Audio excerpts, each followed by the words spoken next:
The greatest structures humanity ever built weren't supposed to exist. No steel, no machines, no modern science. And yet, off the western coast of India, beneath the restless waters of the Arabian Sea, something refuses to stay buried. Not a shipwreck, not a reef, but stone. Straight lines, right angles, walls placed with intention. A city that challenges everything we think we know about the ancient world.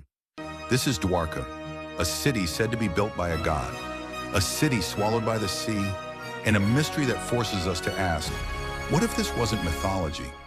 What if history lost a chapter underwater?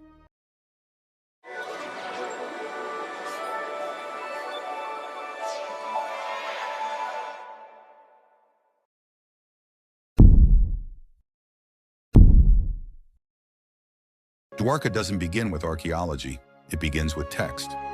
More than 9,000 years ago, ancient Indian scriptures described a city unlike anything else in the ancient world. According to the Mahabharata, Dwarka was the legendary capital of Lord Krishna, a vast fortified metropolis built with extraordinary precision. The texts speak of stone-paved roads, massive city gates, harbors filled with ships, organized districts and urban planning. Not a village, not a settlement, a fully developed city.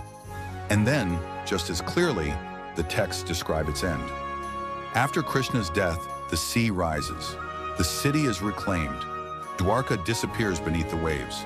For centuries, scholars dismissed this as symbolism, a metaphor, a poetic ending, until the ocean began giving something back.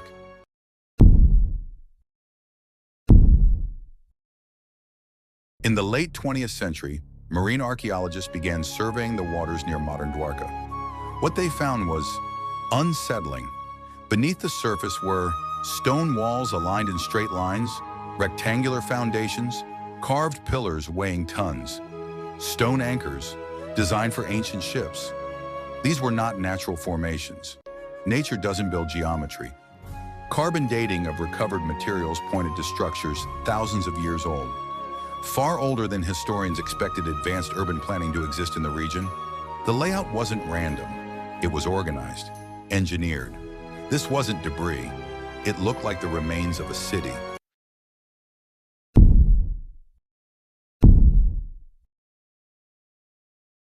Here's where Dwarka becomes disturbing. The stones were placed without mortar, locked together with precision. The foundations sat on uneven seabed terrain that would challenge even modern construction. No evidence of iron tools, heavy machinery, advanced technology. And yet, perfect angles, aligned structures, massive blocks positioned with purpose. Even more strange, there are signs of multiple construction layers, as if the city sank, was rebuilt, and sank again.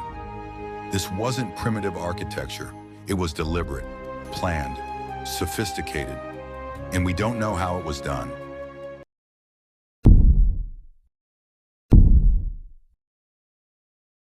Skeptics offer explanations. Maybe these are remnants of later ports. Maybe erosion shaped the stones. Maybe we're seeing patterns where none exist. But there's a problem. Ancient texts didn't just mention Dwarka. They described how it was destroyed, and geological studies confirm something critical. Major sea level rise events occurred in this region thousands of years ago. The timeline matches, so the question changes. Were ancient writers inventing a myth? Or were they recording a real catastrophe, preserved as story because that was the only way to remember it?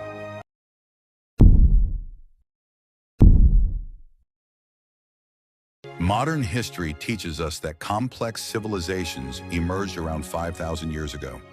Cities, engineering, urban planning. But if Dwarka truly existed earlier, if its underwater structures are as old as evidence suggests, then our timeline breaks.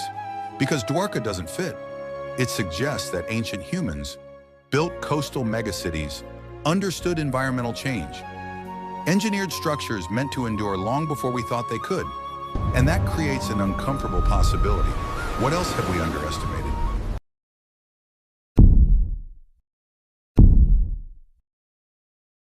Dwarka isn't alone. Underwater ruins have been reported across the world. Yonaguni, Japan. The Mediterranean civilizations erased not by conquest, but by water. Sea levels rose, coastlines vanished, history drowned. If Dwarka is real, then parts of human history aren't missing. They're submerged. Today, Dwarka remains underwater, partially explored, poorly funded, fiercely debated. Some call it faith, some call it coincidence, some call it lost history, but Dwarka refuses to disappear because it asks a question we're not ready to answer. What if the ancient world knew far more than we give it credit for? And if that's true, what else is waiting beneath the sea? History is written by what survives, but sometimes the truth doesn't vanish. It sinks and waits, waiting for someone curious enough to look deeper. If you found this story fascinating, make sure you like this video, share it with someone who loves hidden history, and subscribe for more stories where mythology meets mystery. Click the hype button if you believe there's more beneath the surface than we're told, because the past isn't gone. It's just waiting to be rediscovered.